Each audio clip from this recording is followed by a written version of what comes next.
मंच के डॉक्टर राकेश मिश्रा ने कहा कि अमेरिका की दादागिरी का एक और सबूत सामने आया है, जहां पर ईरान हमले को लेकर अब ये कयास लगाए जा रहे हैं कि ये तृतीय विश्व युद्ध में कहीं बदल ना जाए, क्योंकि अमेरिका हथियार बनाता है और हथियार बेचता है, जिससे उनका कारोबार चलता है। अमेरिका हमेशा ही चाहता है कि विश्व में शांति न रहे और कहीं न कहीं कोई न कोई देश आपस में लड़ते रहे ताकि उनका कारोबार चलता रहे। वहीं भारतवासियों के लिए भी यह युद्ध खतरे का संकेत है, जहां वर्तमान में कच्चा तेल स्टॉक में 50 दिन का ही बचा है।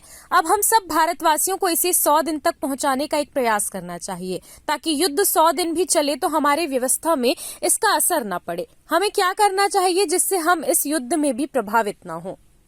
देखिए, ये निश्चित रूप से ट्रंप जो राष्ट्रपति बना है वो कई बार ऐसी मानसिक विकलांगता अपनी दिखा चुका है और कई बार भारत के अगेंस्ट में उसको स्थिति और परिस्थिति वर्ष वो हमेशा अपने निर्णय बदलता है।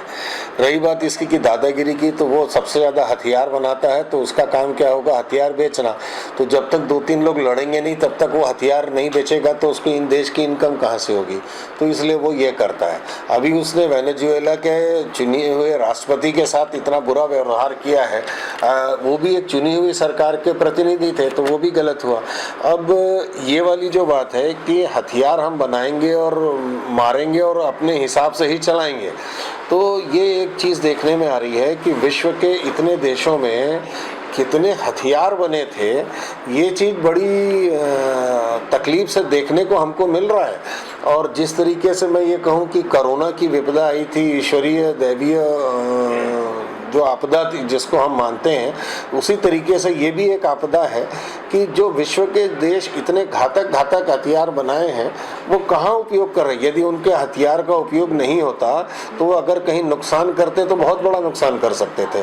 तो इसलिए ये भी एक दैवीय आपदा है कि विश्व के देशों के द्वारा बनाए गए खतरनाक हथियार सब निकल रहे हैं और एक दूसरे के ऊपर प्रयोग किया जा रहा है और ये नष्ट हो रहे हैं। तो मैं ऐसा कह सकता हूँ कि अब ये सतयुग आने वाला समय हो रहा है। जी, लंबे समय तक अगर ये युद्ध चला तो कहीं ना कहीं भारत भी प्रभावित होगा, कैसे देखते हैं आप इसे? ये बिल्कुल सही बात है कि लंबे समय तक तो युद्ध अगर चलता है तो निश्चित रूप से भारत के पास, और ये जितने भी देशों में युद्ध हो रहा है ये सब जो कच्चा तेल सप्लाई करने वाले लोग हैं और इन्हीं के पास कच्चा तेल काफ़ी पर्याप्त मात्रा में है और यहीं से पूरे विश्व को कच्चा तेल सप्लाई भी होता है। इसके बाद जो 2 लोग हैं, रशिया और अमेरिका, ये लोग भी कच्चा तेल सप्लाई कर रहे हैं, लेकिन चूंकि ये लोग भी डायरेक्ट इनडायरेक्टली युद्ध में शामिल हैं तो इसलिए इसका मार्केट प्रभाव होना निश्चित है।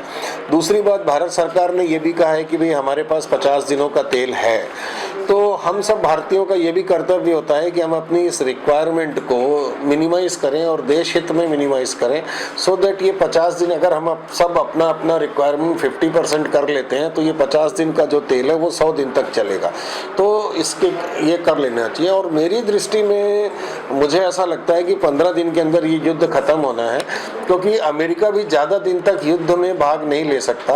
और यदि वो, क्योंकि उसने अफगानिस्तान में सालों रहा है, रहने के बाद उसने ये देखा कि कुछ हुआ जुआ नहीं और उसने अपनी संप्रभुता बनाई और फिर वापस हुआ और उसको आर्थिक रूप से काफ़ी नुकसान हुआ।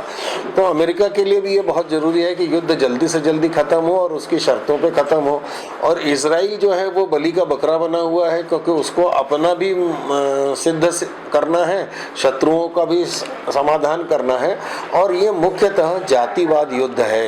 एक तरफ मुस्लिम देश हैं और दूसरी तरफ क्रिश्चियन देश हैं, तो इसलिए इसका प्रभाव जो है वो एक दूसरे की संप्रभुता को समाप्त करने का है।